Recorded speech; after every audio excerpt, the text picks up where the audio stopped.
El 27 de enero de 1945, oficiales del ejército soviético liberaron el campo de concentración de Auschwitz-Birkenau. La humanidad pudo a partir de ese hecho descubrir el mayor crimen de la historia, puesto que hubo la voluntad explícita de acabar con todo un pueblo. Lo que se hizo es matar a 6 millones de judíos europeos, la mayor parte de los cuales murieron por extenuados, por trabajos forzados o en hornos crematorios en los que se hizo desaparecer. No era un factor de guerra, no tenían ninguna culpabilidad frente a nada que hubiera sucedido al régimen nazi de Alemania. El único delito era haber nacido judíos. Por esa razón, la ONU decidió hace 16 años dedicar todos los 27 de enero a conmemorar a las víctimas del Holocausto. Recibimos en consecuencia con mucha satisfacción y gratitud al embajador de Israel en el Perú, señor Asaf Ishilevich, que nos va a contar de qué manera la Embajada de Israel en el Perú, junto a la ONU y a la Organización para la Educación sobre el Holocausto y las Humanidades, organizan mañana un foro digital como expresión de compromiso por mantener la memoria de este crimen histórico. Embajador, muy buenas noches y bienvenido a RPP. Buenas noches. Muchas gracias por la invitación. Muchas gracias a usted por darnos tiempo y por explicar a nuestros televidentes lo que hace la embajada respecto de este tema y la significación que no debemos olvidar de lo sucedido, embajador. Sí, es muy importante. En la tradición judía el recuerdo es uno de nuestros comandantes o mandamientos, que es muy importante de recordar su pasado para que tiene un futuro.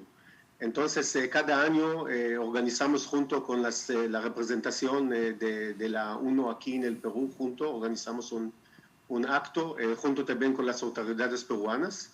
Este año, por las circunstancias de la pandemia, vamos a organizarlo de una manera virtual. Pero a través de la página de la Embajada de Israel en Perú, la página de Facebook, todos pueden sumar y ver ese acto. Cuando el general Eisenhower, el jefe de la coalición occidental en Alemania, descubrió el primer campo de concentración, dio orden de que se fotografiara y se filmara todo, porque desde el primer momento él intuyó que esa verdad que él tenía ante los ojos iba a ser negada. Y sigue siéndola hoy, más de 70 años después, puesto que el antisemitismo sigue existiendo en el mundo. Y hemos visto recientemente entre los manifestantes en el Capitolio de Washington, de la misma manera que muchos partidos de extremistas europeos, que hay símbolos nazis que son utilizados como si el Holocausto no hubiese tenido lugar. Sí, el antisemitismo es un fenómeno que es más antiguo que el siglo pasado. Ya los judíos ya han sufriendo casi más de 2000 años, digamos, de ese fenómeno del antisemitismo. El problema ha ido el antisemitismo moderno, que no solo habló sobre la razón religiosa, pero también le combinó todo el tema de la raza, del racismo y el tema xenófobo también. Y lamentablemente también, después de una tragedia tan grande, de un evento que es un evento de quiebra en la historia de la humanidad, vimos también hoy manifestaciones de antisemitismo, de racismo en todo el mundo. Y por eso necesitamos de organizar eventos como así y no olvidar.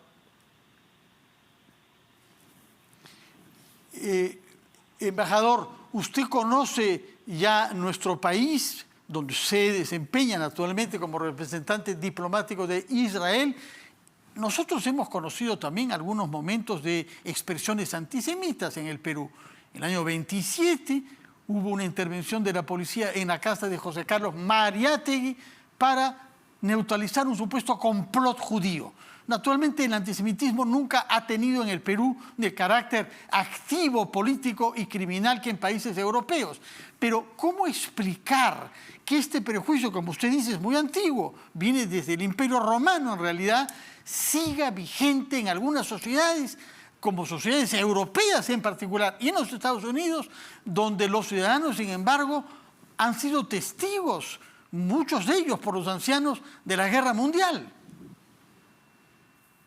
Sí, el problema es que sí, el antisemitismo está más fuerte en lugares como Europa, donde tiene una historia muy antigua, pero lamentablemente creo que la existencia y esa es la desventaja de las redes sociales, ayuda de continuar, de difundir todas las teorías de conspiración, teorías de racismo y extremismo.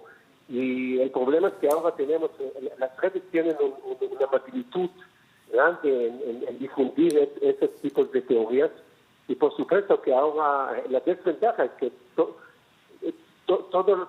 el mundo conoce también no solo las noticias, pero también las noticias falsas de las teorías de la conspiración, y por eso necesitamos de combatir contra esas manifestaciones, y ese es nuestro deber, también como diplomáticos y también como ciudadanos. ¿Usted considera que el deber de la memoria forma parte de la política exterior del Estado de Israel? Definitivamente. Nosotros tenemos también, como un país que representa al pueblo judío, tenemos un deber de trabajar conjunto con todas las comunidades judías en el mundo. Tenemos también ya sobrevivientes que viven con nosotros en Israel. También aquí en el Perú hay algunos. Lamentablemente puedo decir que solo justamente leí que más 900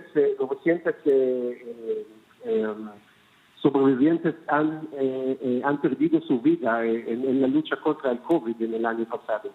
Entonces, ellos disminuyen, y ese es nuestro deber de trabajar conjunto con las otras comunidades en el mundo, incluido la comunidad judía aquí en el Perú, para conmemorar, para no olvidar y para que nunca podamos olvidar.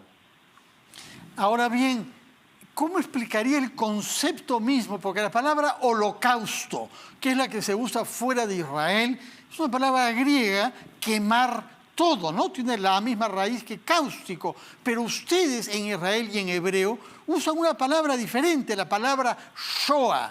¿Qué es lo que significa en hebreo Shoah? Shoah es algo en una magnitud muy grande, un evento muy trágico de una magnitud muy grande.